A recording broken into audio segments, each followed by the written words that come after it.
Aleluia, glória a Deus. O irmão Vitor vai pregar para nós essa noite. Estenda as mãos aqui para ele, vamos estar abençoando. Jesus, nós te agradecemos pela vida do Filho, Senhor, te agradecemos porque o Senhor é bom na vida dele, Senhor. Agradecemos porque o Senhor tem cuidado, tem dado mais na vida dele, Pai. Nós pedimos que ele possa falar aquilo que está no teu coração, Senhor, no teu povo essa noite, em nome de Jesus, que essa palavra vivifique. Ele desafia a fazer a tua vontade ainda mais, Senhor. Nós cresçamos no teu querer ainda mais, Senhor. Abençoa o Vitor nessa hora, o Espírito Santo vem sobre ele, com poder para pegar a tua palavra. E que ele possa transmitir tudo que está no teu coração, em nome de Jesus. Amém. E boa noite para quem eu ainda não falei. Obrigado pela resposta. Boa noite, gente. Não me deixa sozinho, gente. Eu sou carente? Não. Queria abrir em Lucas 10.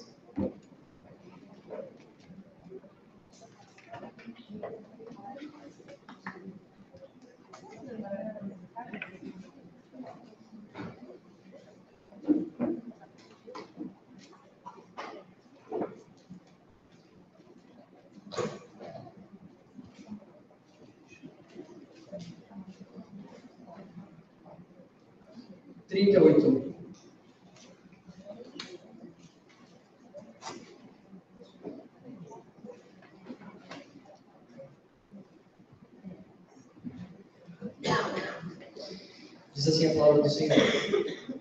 Indo eles de caminho, entrou Jesus por um povoado, e certa mulher chamada Marta hospedou-o na sua casa.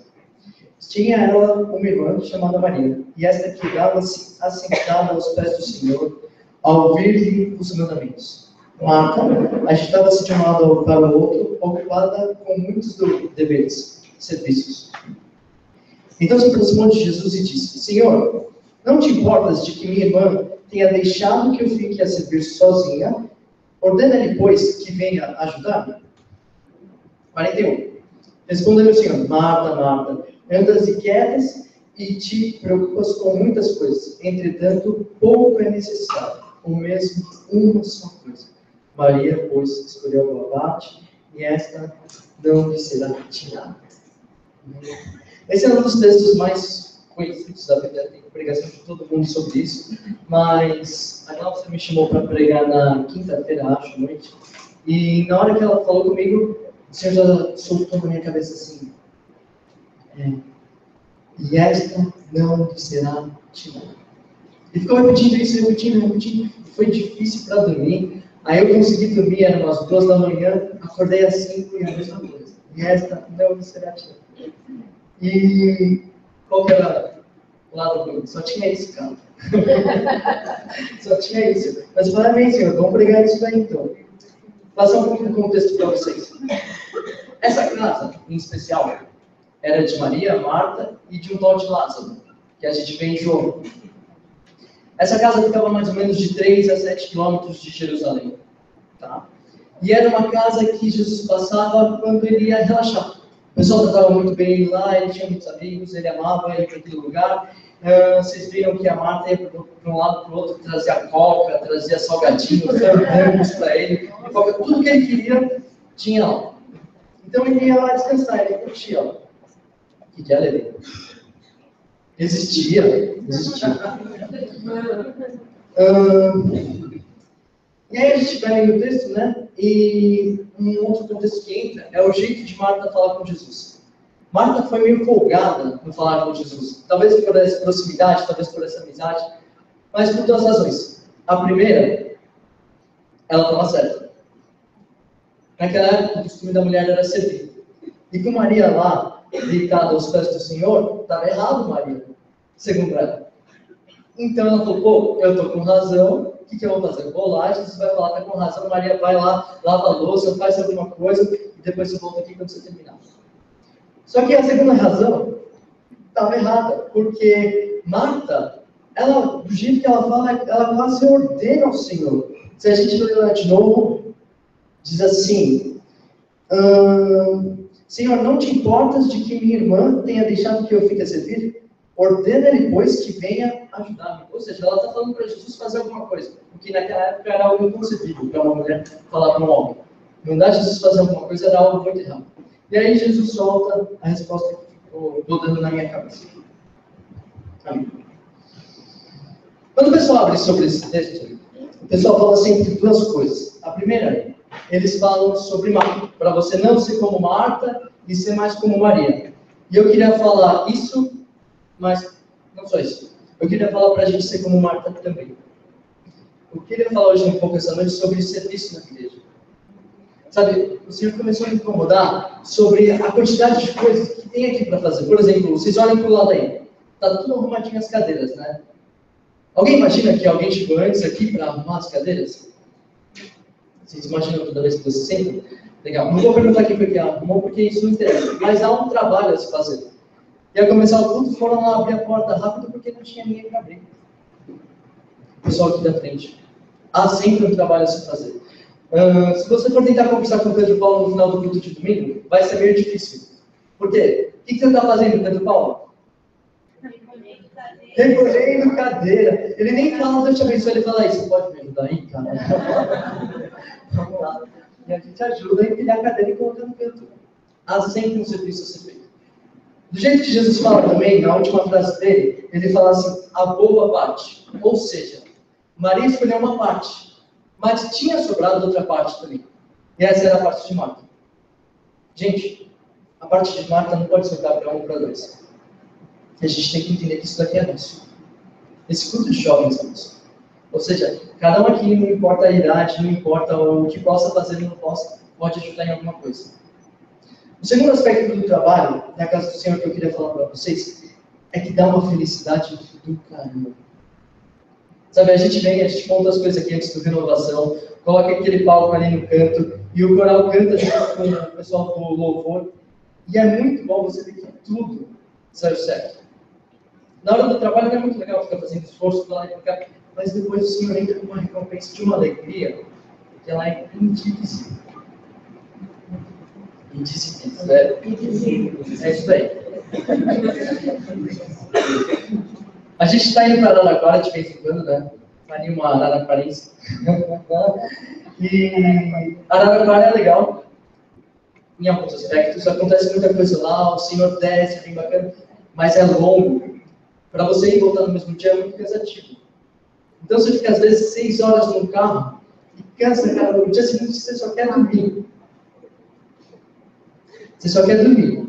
Mas, pô, tem coral, tem igreja, tudo. Mas é muito legal. Na vez que a gente estava voltando, até a gente inventou uma brincadeira, nem sei quem foi que inventou, mas a gente fez como se fosse jogo da forca lá, e a gente foi acertando os personagens da Bíblia segundo o nome. Aí era muito engraçado, toda vez que alguém errava, traz a perninha do Judas, traz o bracinho do Judas, a cabeça do Judas, que iria se enforcar lá a pessoa. E foi bem divertido. Mas quando a gente vai para Araraquara, essa última vez, por exemplo, a gente foi para lá, chegou lá atrasado pra caramba. Atrapalhou a Glaucia. Mas a gente foi para uma visita, e nessa visita tinha um casal de idade. E o marido era um cara que ele tinha vários problemas. Tinha problema de coluna, tinha problema de glaucoma, tinha problema de rim, tinha problema de sei lá, um monte de problema. Umas 5 enfermidades ela está falando. Isso foi o que a gente fez no sábado, mais ou menos. A outra visita não deu certo, na reunião foi uma reunião animal, mas a gente não ministrou junto, a gente orou ali do lado e tal, mas não deu uma palavra assim. Mas aquela visita, ficou aquela certeza que você estava no lugar certo, na hora certa. Sabe, você conversava com aquele casal de idade, e você olhava para os olhos do Senhor, e você via que ele precisava daquilo que a gente estava falando. Então, trabalha muito, mas recompensa. Amém? Eu queria falar para você, assim como Marta, também. Mas agora a gente vai para a parte de Maria, que todo mundo gosta de ser mais como Maria. Todavia, apenas uma coisa é necessária. Eu fui pesquisar na King James, e a King James fala assim, needful. Alguém sabe o que é needful? A Bíblia colocou como indispensável.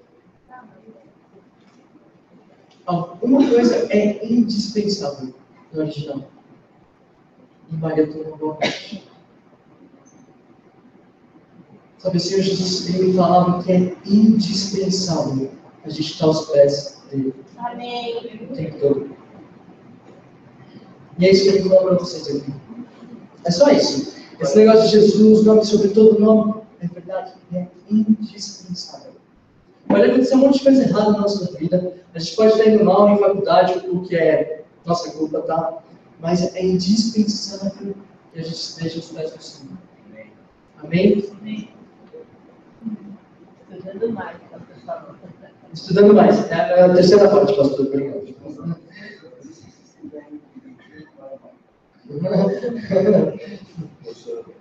Amém. E aí eu estava perguntando, Senhor, o que o Senhor quer falar com isso, esse indispensável? Sabe, eu vejo tanta gente virando para mim e falando assim, Vitor, é tão difícil de ser crente, de andar certo, é tão difícil de ter aquele domínio próprio, de não explodir, é tão difícil de, sei lá, e as respostas são todas as mesmas. Fica lá nos pés do Senhor, essas coisas elas são na sua vida. Vocês estão me entendendo? Se você tem alguma coisa que você não consegue, se você tem alguma coisa que você ainda não dominou, por exemplo, o seu gênio, eu fico bravo do nada, eu dou um piti, sei lá, falo muito mimimi. Cara, fica nos pés do Senhor. O Senhor começa a mudar isso aqui, ele começa a mudar aqui dentro. É engraçado porque depois do episódio de Lázaro, Lázaro morre, e a Bíblia, ela relata que Jesus chorou, que Jesus amava muito Lázaro, que era um amigo precioso. E eu fico imaginando o porquê Jesus amava tanto Lázaro. E eu acredito que esse negócio de estar aos pés dele, assim como Maria estava, ou estar do lado dele, escutando cada palavra que o Senhor escutava. Essa noite o Senhor está falando que Ele está falando nos nossos ouvidos, diariamente, toda noite, quando a gente vai dormir, toda vez que a gente lê a Bíblia, o Senhor vem falar com a gente. E se a gente não tiver os pés dele escutando, esse indispensável, sabe, isso é tudo em vão.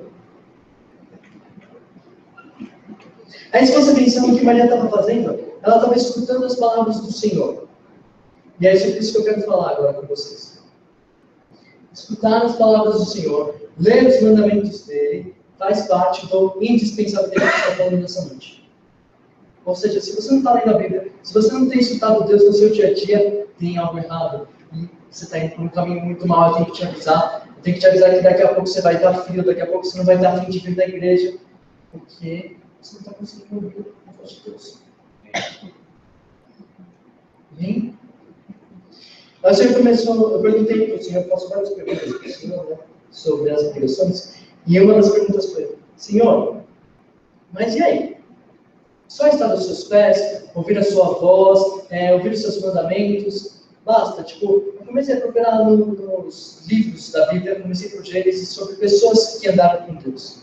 E a primeira que a gente encontra lá, depois de Enoque, é o Abraão. E o Abraão, uma das coisas que Jesus fala para ele é: anda na minha presença e ser perfeito.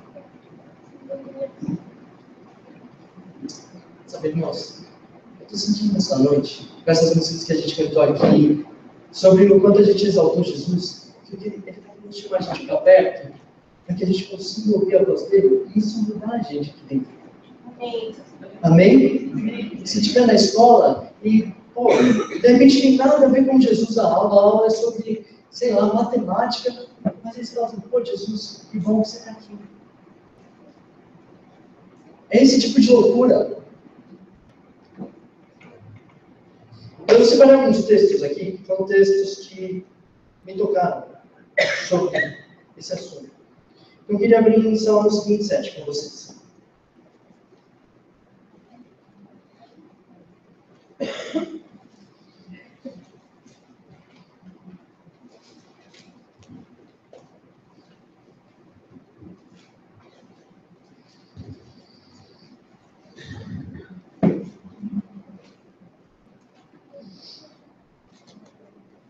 Versículo 4 diz assim: uma coisa peço ao Senhor e a buscarei, que eu possa morar na casa do Senhor todos os dias da minha vida, para completar a beleza do Senhor e meditar no seu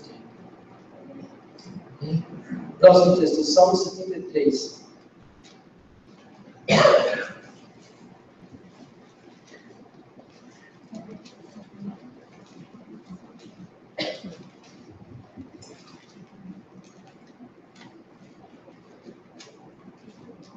Versículo 24. Tu me guias com teu conselho e depois me recebes na glória. Quem mais tenho eu no céu? Não há outro em quem eu me compraza na terra. Eclesiastes 12.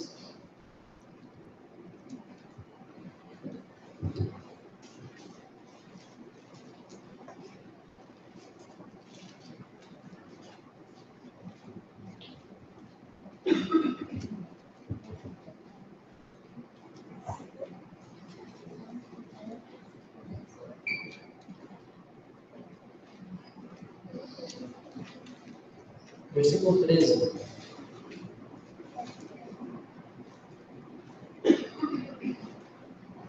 Agora que já se disse tudo, eis aqui a conclusão que chegamos. Ama reverentemente a Deus e obedece aos seus mandamentos, porquanto foi para isso que fomos criados. Esses versículos todos eles têm alguns pontos em semelhança. Alguém conseguiu ver os pontos? Esses 2 pontos.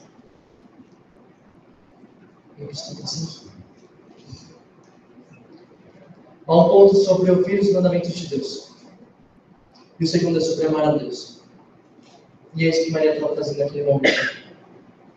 Quem é que foi no monte quarta-feira? Teve alguém que foi no monte?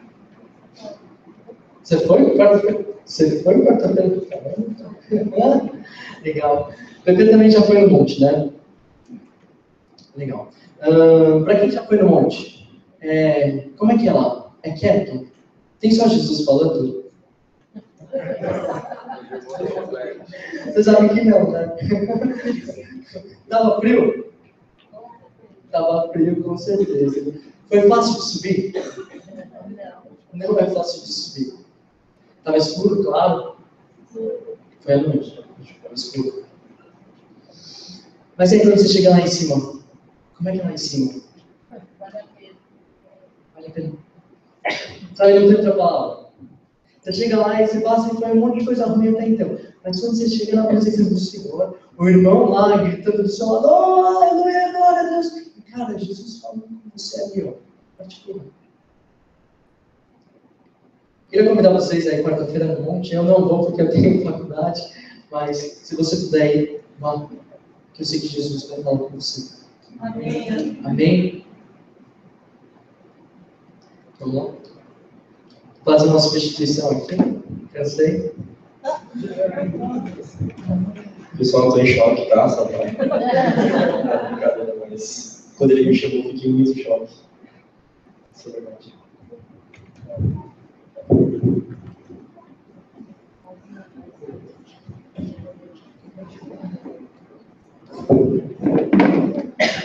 Então, vou contar para vocês como o Victor me chamou, tá? Foi bem camarada mesmo.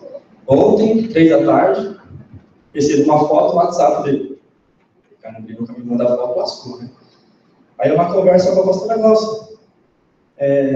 A Glaucia perguntando, Victor, você pode pregar na quarta?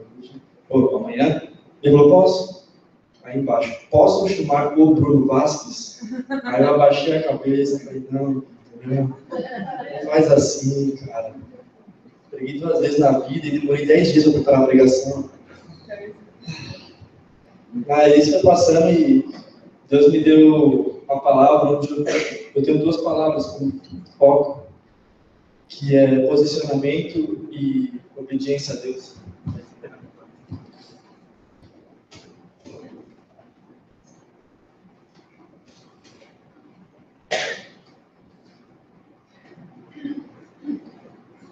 Então, o que eu estava falando é posicionamento dos jovens e obediência a Deus. E para falar disso, eu vou falar um pouco sobre a vida de Saul, lá quando ele desobedece a Deus. Eu queria convidar vocês a abrir a Bíblia em 1 Samuel 15, de 1 a 3.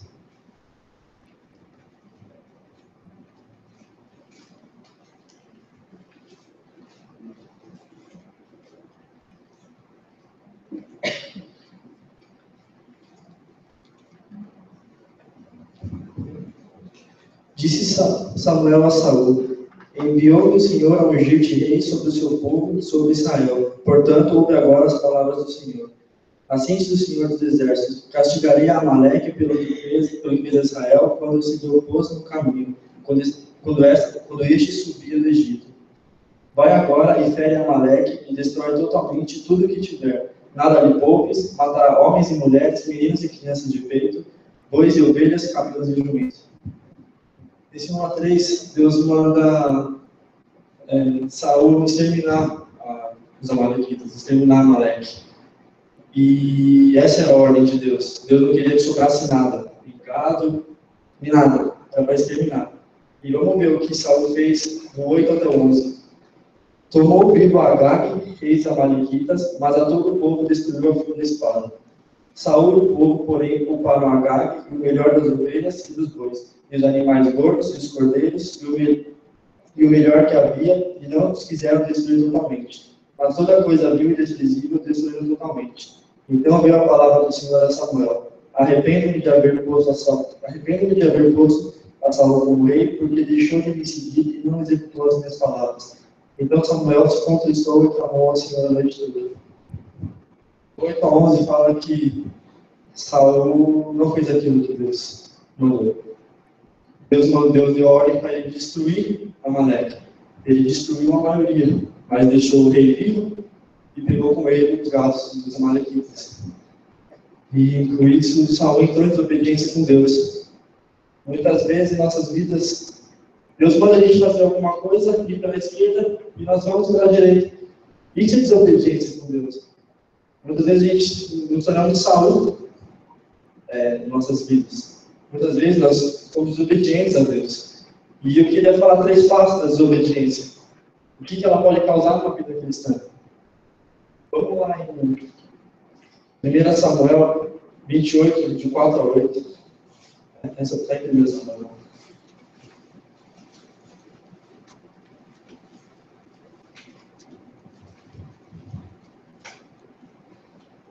Ajuntaram-se os filisteus, vieram e se acamparam em Sunem. Reuniu Saul a todo Israel e se acamparam em Gilboa. Vendo Saul o acampamento dos filisteus, temeu e estremeceu muito o seu coração. Consultou Saul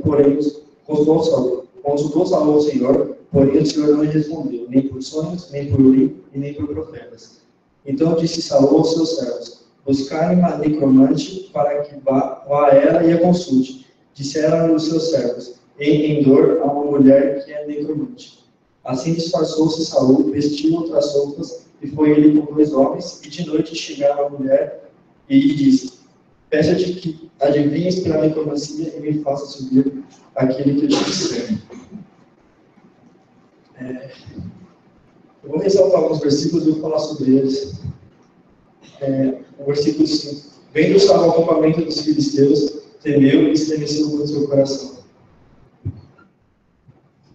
Saul, ele estava em desobediência com Deus. Muitas vezes nós estamos em desobediência com Deus. E um dos problemas disso é que a nossa fé é abalada com essa situação. Porque quando nós estamos em desobediência com Deus, tudo nós temos medo. Saul viu aquele exército acampado e ficou com medo, por causa que a fé dele estava abalada. Se ele soubesse que Deus era com ele, não teria esse medo, mas a fé dele estava abalada. O segundo é o capítulo 6. Consultou Saul ao Senhor, porém o Senhor não lhe respondeu, nem por sonho, nem por Urim, nem por profeta. Quando nós estamos em obediência, se você está em obediência, a pessoa acaba experimentando o silêncio de Deus na vida dela. E eu acho que não tem coisa pior do que o silêncio de Deus. Primeiro, você está com a fé abalada, você já não sabe o que fazer, já não tem mais nada, e depois você vai lá e Deus experimenta o silêncio de Deus ainda. Aí o pior, você começa a fazer força pelo seu braço. Você começa a fazer as coisas pelo seu braço. E é pior que tudo. E o terceiro, que eu acho que é o que destrói a vida cristã, né, assim. Então disse Saul aos seus servos: buscar uma necromante para que vá lá e para que vá a ela e a consulte. Disseram-lhe seus servos: em Endor uma mulher que é necromante. Assim disfarçou-se Saul, vestiu outras roupas, e foi ele com 2 homens, e de noite chegou a mulher. Ele disse: peço-te que me adivinhes pela necromancia e me faça subir aquilo que eu te disser. O terceiro item que eu queria falar de obediência com Deus é que quando você está com a fé abalada, quando você está experimentando o silêncio de Deus, vem o diabo para te dar, por exemplo, um fatality, para acabar com você de vez. Sabe o que ele faz? Ele levanta pessoas que você mais ama, por exemplo, melhores amigos, pais, família, todo mundo, para falar aquilo que você quer ouvir e não aquilo que Deus quer falar. Esse é o pior, sabe por quê? Porque com isso você vai se enchendo. A pessoa está falando: não, a igreja, você está certo, a igreja está totalmente errado, você está certo, aquilo lá está errado, tá? E você vai só crescendo, você vai alimentando aquilo. Até que o principal objetivo do diabo acontece se cumpre, que é tirar você da igreja. Porque para você está certo, a igreja está errada. Então esse é o problema da desobediência. O diabo, com isso, ele consegue tirar você da igreja fácil. Porque para você está tudo certo. E ele está errado sempre. Ou a igreja está errada sempre. Então esse é o problema. E eu queria comparar Saul com outro rei, que é o rei Davi. Davi, lá em 2 Samuel 11, se eu não me engano, conta a história de Betseba, de Davi e Betseba. Para quem não sabe, Davi flertou com Betseba, que era uma mulher de Urias, um soldado de Davi. E Davi também, ele caiu no pecado, ele caiu na desobediência. Mas tem uma diferença de Saul. Saul é o seguinte: ele errou e ele ficava se justificando com Deus. Ele ficava falando: Deus, eu errei por causa disso. Deus, eu errei por causa disso. Eu pequei por causa disso. Isso é justificativa. Deus não quer ser justificativa. Deus quer que você se arrependa. E isso fez Davi. Davi, ele caiu com Betseba e Deus exortou através de Natan. Falou: Natan, vai lá e exorta meu filho. E Natan fez isso. E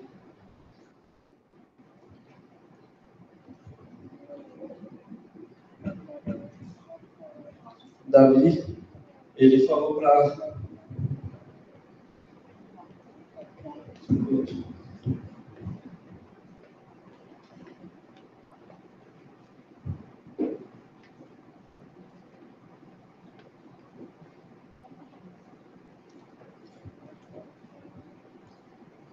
diferença do rei Davi para o rei Saul é que Davi falou assim: Senhor, tira tudo de mim. Eu sei que eu errei, eu sei que eu pequei. Tira tudo de mim, Pai. Tira tudo. Tira minha coroa, tira meus bens, tira tudo. Só não tira a tua presença da minha vida. Só não tira a tua presença da minha vida, porque isso é o que me importa. Mais nada me importa. E quando eu fazia essa pregação, eu lá no quarto sozinho, deu uma hora que eu comecei a chorar, porque eu falei: Senhor, isso é verdade. Quantas vezes nós pecamos e quer justificar? Ah, Senhor, foi por causa disso que eu pequei. Ah, Senhor, foi por causa daquilo que eu pequei. Não. Coloca seu joelho no chão e fala: Senhor, eu pequei. Tira tudo de mim. Tira tudo de mim. Tira minha coroa. Tira meus bens. Não tira o Senhor de mim. Por favor. Lá em Salmo, se eu não me engano, fala que quando Davi estava no pecado, ele perdeu tudo. Ele perdeu a alegria de viver, ele perdeu a alegria da salvação, seus ossos ficaram. E talvez tenha gente aqui essa noite, como eu estava. Eu não vou mentir para vocês. Há 2 meses atrás, meu pai perdeu o emprego. 5 meses atrás, meu pai perdeu o emprego. E quando eu recebi a notícia, eu fiquei totalmente abalado. Minha fé foi abalada 2 meses atrás.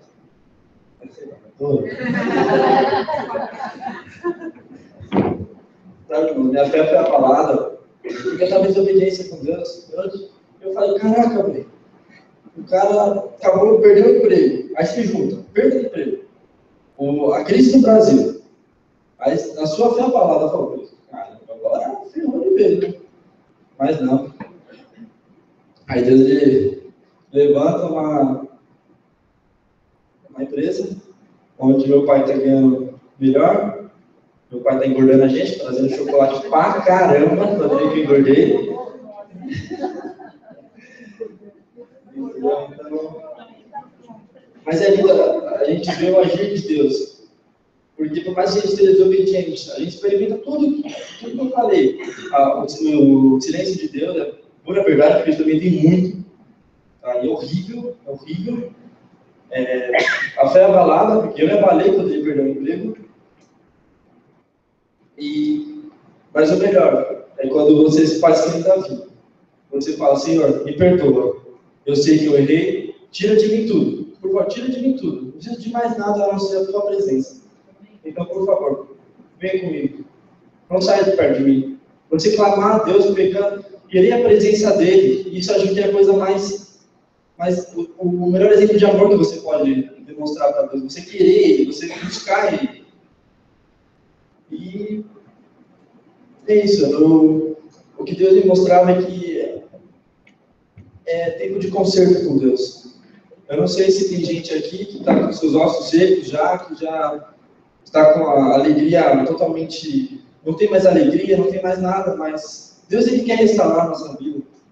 Deus ele quer plantar de novo a alegria da salvação, a alegria de tudo em nossas vidas. E era isso que eu tinha para pegar. Amém. Glória a Deus.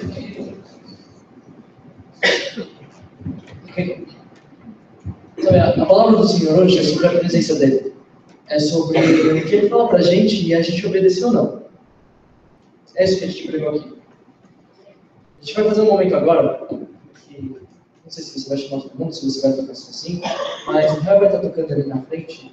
Eu queria que você orasse, eu queria que você ficasse à vontade, eu queria que, se você quiser ligar seu joelho, mas você vai falar sobre isso com Deus, sobre que a presença dele acima de todas as coisas. Amém? Quer pegar alguma coisa? O Bruno estava pregando e o Senhor me lembrava que às vezes a gente precisa voltar para algum lugar onde a gente passou antes, mas não está mais. Eu não sei para quem é essa palavra, eu não me lembro agora da referência bíblica em conta disso, mas às vezes a gente teve uma caminhada com Deus em algum momento, viveu próximo de Deus, viveu tudo que eles pregaram, a presença de Deus profunda, a alegria de Maria servindo a Deus, obedecendo a palavra dele, mas às vezes algumas coisas fazem com que a gente desvie do caminho. Algumas coisas distraem a nossa atenção e aquele primeiro amor já não é o mesmo, aquele fogo no nosso coração já não é o mesmo. E o Senhor mostrava como se fosse uma aliança dourada com um pouco de poeira por dentro, que precisava ser limpa, polida, para que aquele brilho daquela aliança voltasse. E eu entendo que isso é o Senhor mostrando, que não só para aqueles que se sentem afastados de Deus, mas mesmo para aqueles que entendem estar firmes e de pé, mas que já não é aquele vigor de antes, já não é aquele amor de antes, já não é aquela caminhada de Deus que houve um dia. Hoje o Senhor te chama para voltar para esse estado da caminhada. Hoje o Senhor te chama para retomar todas essas coisas do passado e viver com Deus muito mais do que você viveu antes, porque o Senhor tem coisas maiores e melhores para nós. Fica de pé todo mundo, ajoelha, sai do estado que você está, faz alguma coisa com o Senhor, amém? Vamos lá, cara. Eu comentei com a Glaucia, a hora que o louvor estava rolando, eu orando, né, conversando um pouco com Deus no louvor, e eu me ajoelhei e olhei assim para a igreja e eu comecei a imaginar, nossa, como que a galera consegue não chorar nessa hora? E eu comecei a chorar muito, muito. E o Senhor falou comigo, é um tempo que eu estou renovando o primeiro amor. E ele falou isso bem na hora do louvor, e aí, assim que o Bruno terminou a pregação, eu comentei com a Glaucia sobre, nossa, Cláudia, ele está ministrando, e Deus falou comigo que vai renovar o primeiro amor. E aí ele entrega essa palavra, e Deus quer renovar o primeiro amor, e eu fiquei muito feliz, porque quem não quer o primeiro amor de volta? Quem não quer viver o primeiro amor, amém? Verdade. Cidade. Deus, quando eu te falar, põe-te de pé e eu falarei contigo. Deus me mostrava um coração desanimado, mas hoje Ele restaura a sua vida. Hoje Ele renova o seu caminhar. Qual é o seu nome, moça? Deus manda você ler o livro de Jó. Agora eu sei o porquê que eu estava estudando Jó. Deus manda te falar que você vai ser igual a Jó. Por mais que você lute, você vai sair porção dobrada sobre a sua vida. Tudo que você perdeu, Deus vai dobrar na sua vida. E não desista dos seus. Porque Deus manda falar que eles vêm. Glória. Eles vão vir. Apenas creia. Apenas creia que eles vão vir. Glória. Ore por eles, que eles vão vir. Amém? Amém. Vamos orar então.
Senhor, obrigado, Senhor. Obrigado porque o Senhor está no nosso meio, Senhor.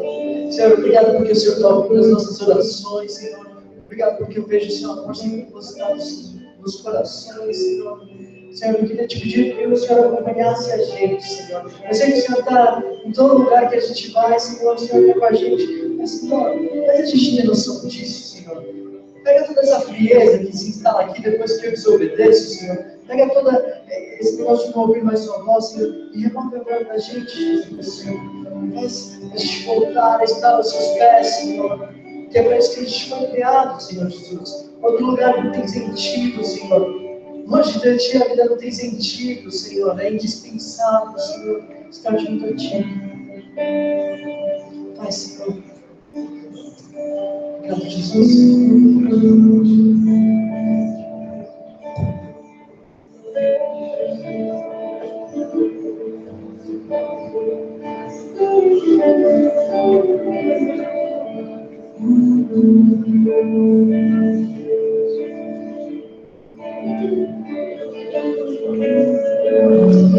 Eu queria chamar a galera do louvor de novo.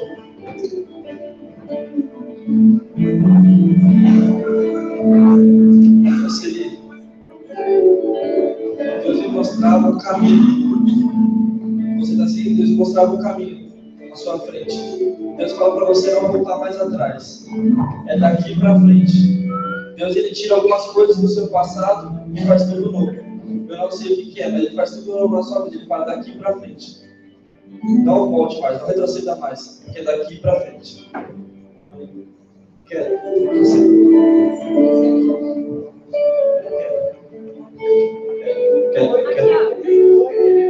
Kelly, quando você estava aqui com a sua bebê, Deus falava assim: eu estou mergulhando no que você está fazendo. Eu não sei o que você está fazendo. Mas Deus fala, eu estou mergulhando no que você está fazendo. Eu não esqueci de você.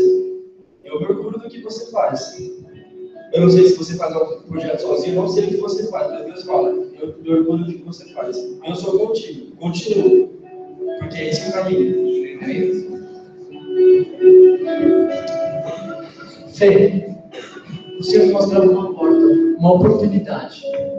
Amém? Eu não sei o que é, mas, tá aí, vai abrir, acabou.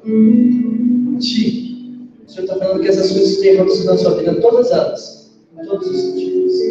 Lembra e agradecer o nome do Senhor. Ele quer estreitar o laço com você, cara. Ele está fazendo você passar por tudo isso. Porque, ele te quer mais perto, mais dele, cara. Amém?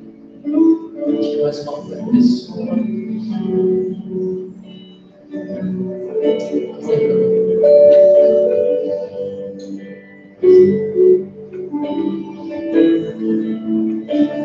Essa música que a gente vai cantar agora, eu queria que você fizesse dela como uma oração. Amém? O que é fazer uma música como uma oração? Você vai cantar ela, você vai ler ela e você vai declarar ela para Jesus. Como assim, o seu sentimento. Amém?